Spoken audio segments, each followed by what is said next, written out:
देखो बेटा, आपने पढ़ा होगा हार्ट के बारे में और इतनी सुंदर सुंदर इमोजीज भी देखी होंगी, बट हार्ट हमारा ऐसा बिल्कुल नहीं होता है, ऐसा बिल्कुल फंक्शन नहीं करता। हार्ट का काम आई लव यू का नहीं होता, बस हार्ट का काम आपके ब्लड को पंप करना होता है। तो चलो आप हार्ट के बारे में पढ़ते हैं। एक्चुअली आपने सुना होगा हार्ट में क्या होता है, 4 चैम्बर्स होते हैं। हमारा हार्ट 4 चैम्बर्स में, 4 पार्ट्स में डिवाइड होता है।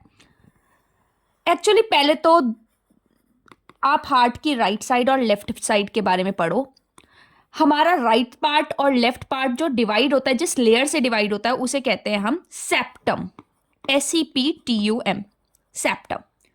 अभी तो 2 पार्ट्स ही हुए, 2 चैम्बर्स हुए। एक्चुअली ये फर्दर डिवाइड हो जाता है, राइट पार्ट भी 2 पार्ट्स में और लेफ्ट पार्ट भी 2 पार्ट्स में। राइट पार्ट जब फर्दर डिवाइड होता है तो जिस लेयर से डिवाइड होता है या जिस वॉल्व से डिवाइड होता है उसे हम कहते हैं ट्राइकस्पिड वॉल्व। सिमिलरली आपका जो लेफ्ट पार्ट डिवाइड होता है वो होता है बाइकस्पिड वॉल्व। अब हो गए 4 चैम्बर्स, राइट और लेफ्ट डिवाइड हुआ सेप्टम के थ्रू। राइट पार्ट भी 2 पार्ट्स में डिवाइड, लेफ्ट पार्ट भी 2 पार्ट्स में डिवाइड। अब देखो इसके ऊपर बेटा एक लेयर होती है, एक नहीं, एक से काम नहीं चलाता, ये 2 लेयर अपने पास रख के बैठता है। इसके ऊपर 2 लेयर्स होती है। अंदर वाली लेयर को हम कहते हैं वाइसरल पेरिकार्डियम और बाहर वाली लेयर को हम कहते हैं पेरेटियल पेरिकार्डियम। ठीक, इतना पॉइंट आई थॉट क्लियर हो गया होगा। अब देखो बेटा, राइट में हमने 2 पार्ट्स में डिवाइड कर दिया, तो ऊपर वाले पार्ट को कहा जाता है राइट ऑरिकल, नीचे वाले पार्ट को कहा जाता है राइट वेंट्रिकल। लेफ्ट में भी ऊपर वाला पार्ट लेफ्ट ऑरिकल और नीचे वाला part left ventricle. I hope इतना आपको क्लियर हो गया होगा। दोबारा समझो बेटा, सबसे पहले राइट और लेफ्ट डिवाइड होता है सेप्टम लेयर से, फिर राइट पार्ट फर्दर 2 पार्ट्स में डिवाइड हो जाता है tricuspid valve, left part 2 parts में डिवाइड बाइकस्पिड वॉल्व। इसके ऊपर जो लेयर आती है वाइसरल पेरिकार्डियम और उसके ऊपर जो लेयर आती है पेरेटियल पेरिकार्डियम। ऊपर राइट ऑरिकल, नीचे राइट वेंट्रिकल, ऊपर लेफ्ट ऑरिकल, नीचे लेफ्ट वेंट्रिकल।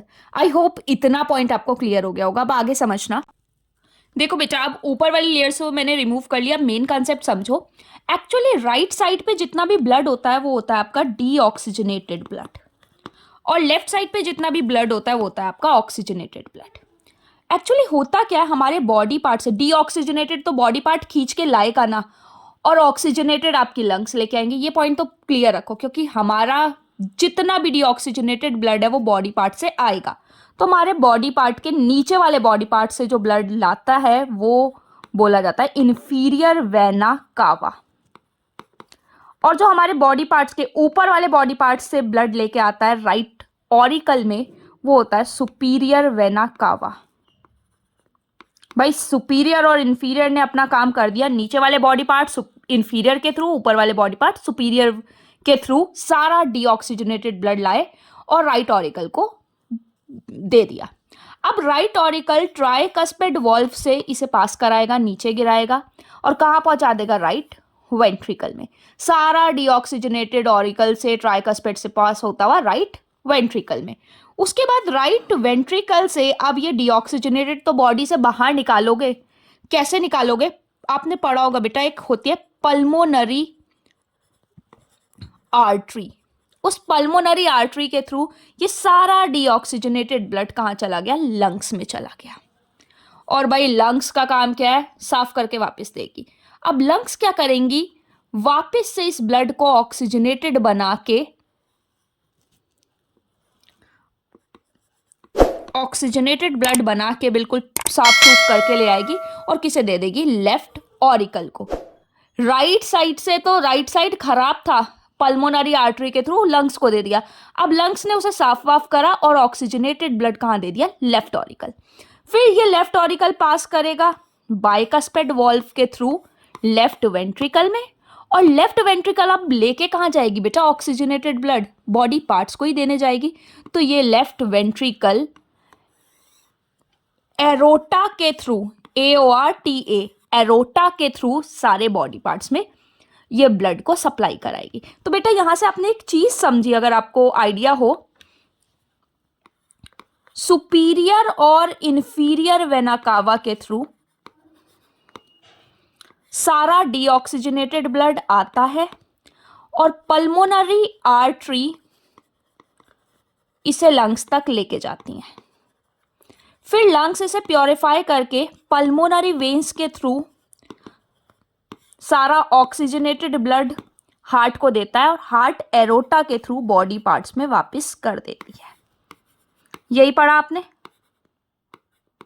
बेटा। अगर आप देखो तो कनेक्शन चल किस किस का रहा है, बॉडी पार्ट्स, हार्ट और लंग्स के बीच में कोई घपला चल रहा है।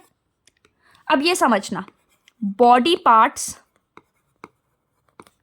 हार्ट और लंग्स ये जो घपला कर रहे हैं, इस घपले के बारे में समझो।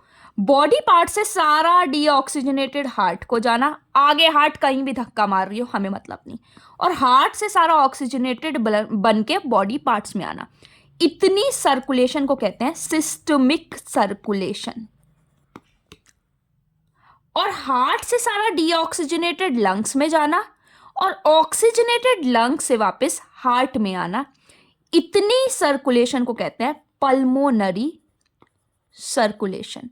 और बेटा अगर ये साथ में हो जाए तो हम बोलते हैं इसे डबल सर्कुलेशन, जो बहुत इंपॉर्टेंट टॉपिक है। दैट मीन्स डबल सर्कुलेशन का मतलब क्या है, सारा डीऑक्सीजनेटेड ब्लड बॉडी पार्ट से हार्ट में जाए, हार्ट से लंग्स में जाए और ऑक्सीजनेटेड बन के लंग से हार्ट में आए और हार्ट से बॉडी पार्ट्स में जाए। या आप ये भी कह सकते हो it is a combination of systemic and pulmonary circulation. I hope आप लोगों को ये हार्ट का प्रोसेस समझ आया हो। Stay tuned.